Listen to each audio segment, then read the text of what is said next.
The real important part of leadership is taking responsibility and finding solutions, neither of which they're willing to do on this issue.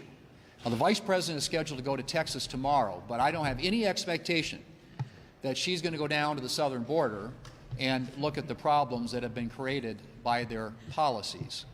But the fact of the matter is, this administration and their policies have led us to where we have a disaster that is unprecedented in American history, made simply by their own policies. So I would hope that as she takes on this campaign, that they will own up to the responsibility that they have for what's happening at our southern border. And honestly, I have to say, I think that Vice President Harris, when it comes to matters of national security, and specifically the border, is more dangerous and worse than President Biden. And you could see that on display last week in the awkward way that she dealt with Prime Minister Netanyahu when he was here. This is a team and a Vice President who has projected weakness on the global stage, and we are seeing the results and effects of that all around the world today.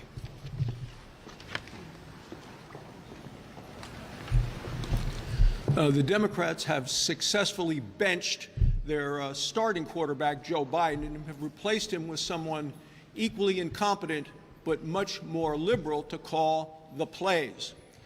As Vice President, Kamala Harris has been leading the cheers for the party of high prices and open borders. As Vice President, she broke the tie 17 times on radical nominees, some who want to defund the police. She broke the tie to pass the reckless tax and spending bill, which brought us the highest inflation in 40 years.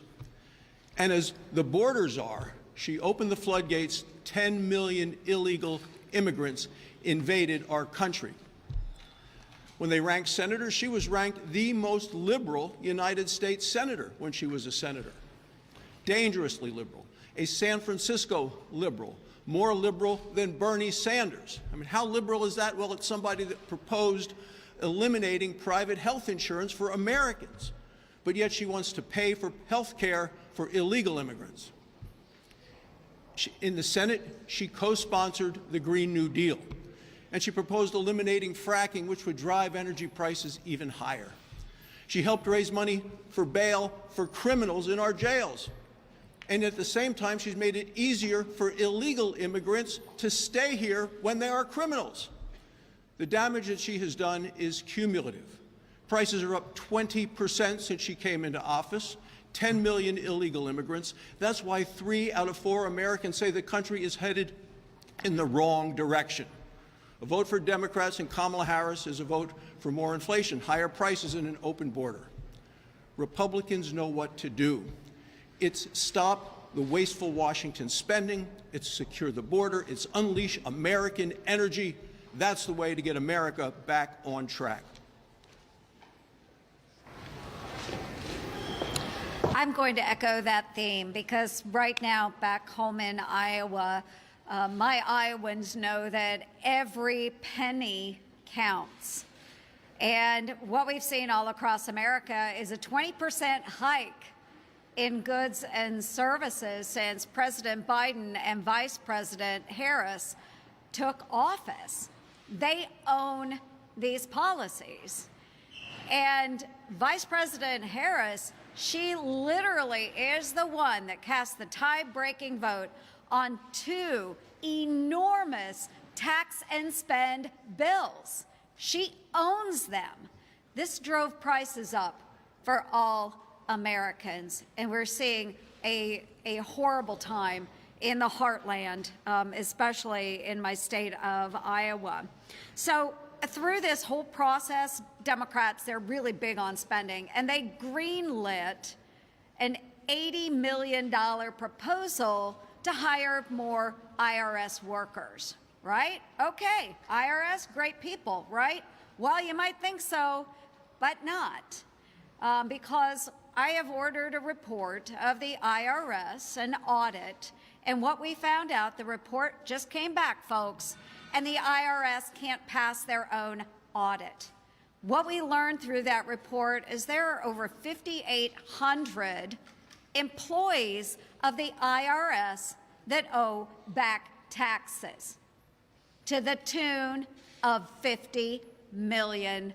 $50 million. 5,800 people owe that. So the IRS employees that owe this, you know, they are the same ones that are out there promoting through the IRS that tax evasion is a serious crime. Seriously? And they have 5,800 tax evaders. So my Audit the IRS Act ensures that the Biden-Harris IRS army is forced to live by their own rules. Why are we hiring people that won't even live by their own agency's rules? Honest taxpayers shouldn't have to pay the salaries of tax evaders. Right? Common sense, folks, common sense. It's time to tell all of these IRS bureaucrats, you're fired. Hello, everybody. Well, this week, a bipartisan National Defense Commission issued a report on the status of our nation's preparedness to have a conflict, and it gave us a pretty stark warning. And I believe there was some testimony towards this morning. We see what's happening in Ukraine with Russia. We see what's happening in Israel with Iran proxies. And we certainly saw what just happened with Hezbollah launching a missile into Israel that killed 12 people at a soccer game, most of them children. These are brutal, brutal terrorists. And the messages that came from this report, when we see what's going around the world, and certainly China is at the forefront here, is that we are facing very challenging threats. And we're unprepared, or we're ill-prepared. We are not ready. So some of the findings is that the American public, as the public, we're largely unaware of the cybersecurity threat, which is one of the premier threats we see across the country, across the world. The U.S. homeland itself, in this report it was said that the U.S. homeland itself could be the target for a significant public impact in the coming years. So, you know, we talked a lot about cybersecurity. I mentioned it earlier. I just wrote an op-ed talking about the threats of cybersecurity. We saw what happened with CrowdStrike and how that could take, and that wasn't even a cyber attack. That's just how, I think, volatile and damaging an attack through our IT and our technologies can be. So, according to the report, the Biden National Defense Strategy simply does not prepare us to deter or to have us prevail in a conflict. That's a pretty stark warning. So what would you do if you were the leader of the United States Senate? Wouldn't you turn to the National Defense Authorization? Wouldn't you turn to the one bill that's going to set the priorities in a bipartisan way for the next several years for us to be able to turn back such an attack and for us to fortify our own defenses? And here we sit. We've got show votes going on, we've got nominations going on, and yet our National Defense Authorization is still sitting idle after it was passed out of committee. Ronald Reagan said, "We know only too well that," I got to put my glasses on, okay? "We know only too well that war comes not when the forces of freedom are strong, but when they are weak. And it is then that tyrants are tempted." We know tyrants around the world are tempted.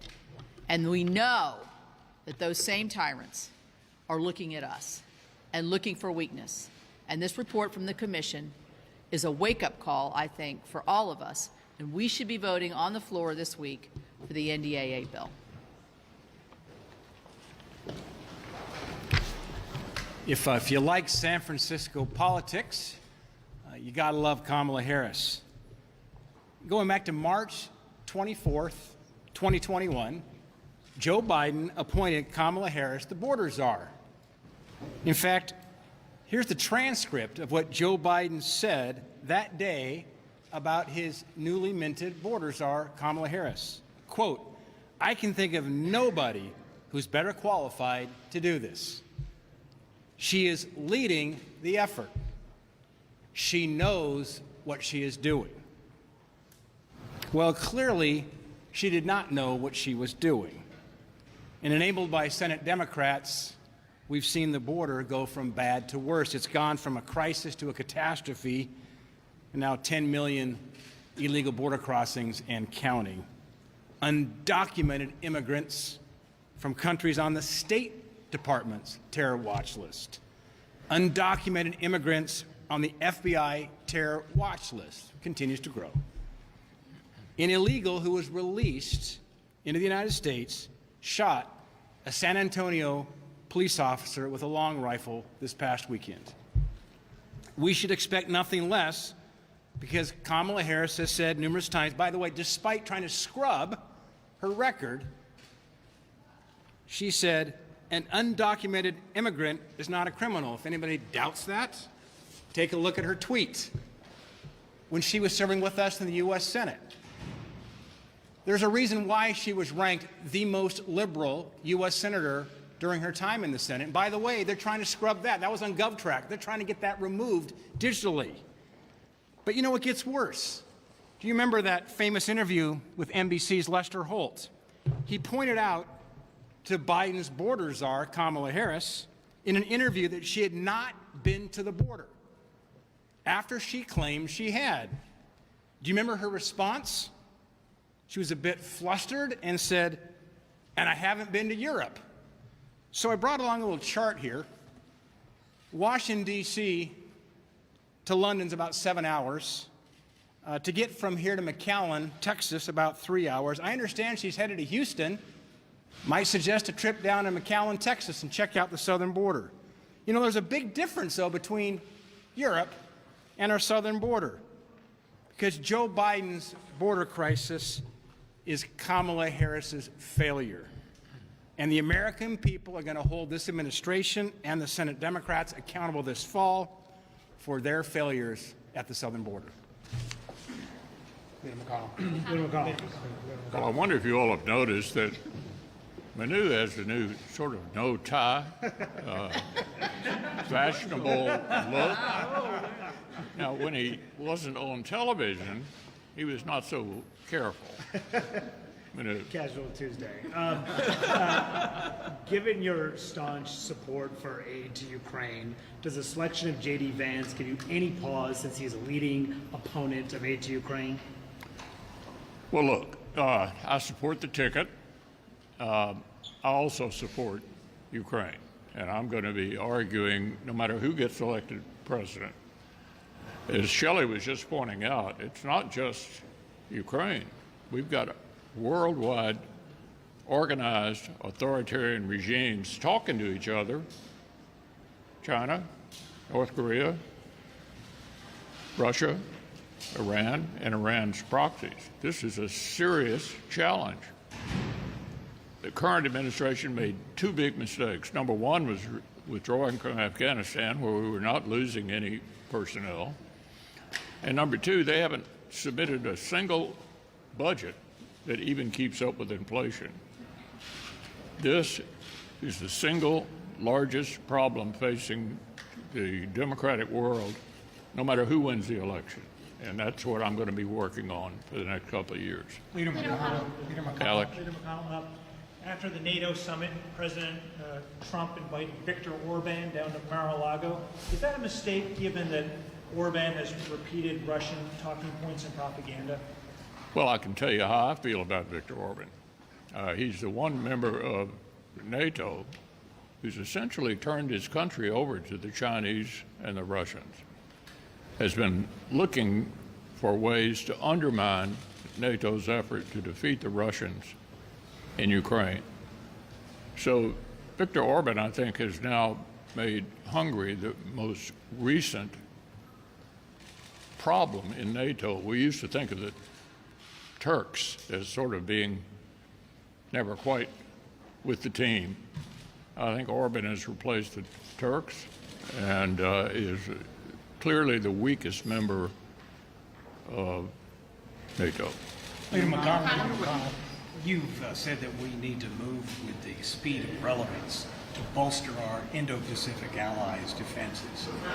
Yet, former President Trump has said Taiwan needs to pay for us to defend it, and that we're no different than an insurance company. You disagree with that, and do you think a Trump administration would intervene militarily to defend Taiwan if China attacked? Well, we don't know yet who's going to be the new administration, but it's pretty clear that our allies in Asia, and now you can add the Philippines to the group, are all concerned about Chinese aggression. They are watching what happens to Russia in Ukraine carefully. You all heard the Prime Minister of Japan a few weeks ago talking about Ukraine in his address to Congress. So I think the whole democratic world is together here, the countries that actually elect their leaders. And unfortunately, the authoritarians tend to are all collected as well. So this is the clearest example of the democratic world needing to stand up to these authoritarians. Reagan had it right. There's one thing that works. Peace you get through strength. To give you an idea of just how much war costs, at the height of World War II, 37% of our gross domestic product was spent on defense. And millions of people were getting killed. It's a lot cheaper to have strength in advance than it is to showcase weakness and have to deal with the aftermath. Senator McConnell, on taxes?